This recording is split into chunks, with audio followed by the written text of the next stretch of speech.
Siapa kata Maggi cuma direbus dan digoreng? Kita jadikan murtabak Maggi rangup di luar dan lembut di dalam. Sekeping tak cukup, confirm tambah. Murtabak Maggi kali ini hanya menggunakan 3 bahan sahaja.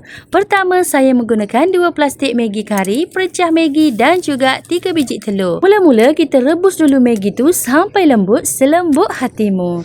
Dan tapis Maggi tu buang air rebusannya. Kemudian di dalam mangkuk kita pecahkan 3 biji telur ayam jiran awak, tapi jangan lupa minta izin dulu sebelum ambil. Lepas tu kita masukkan 2 perecah Maggi kari tu dan kita kacau-kacau sampailah sebati telur dan perecah Maggi. Lepas tu masukkanlah Maggi rebus tadi dan kacau-kacau lagi sampailah sebati. Kemudian saya menggunakan kuali ajaib saya, iaitu kuali pemanggang yang boleh masak macam-macam atas ni. Tu saya lumurkan minyak sedikit dan boleh letak sedikit dulu Maggi tadi.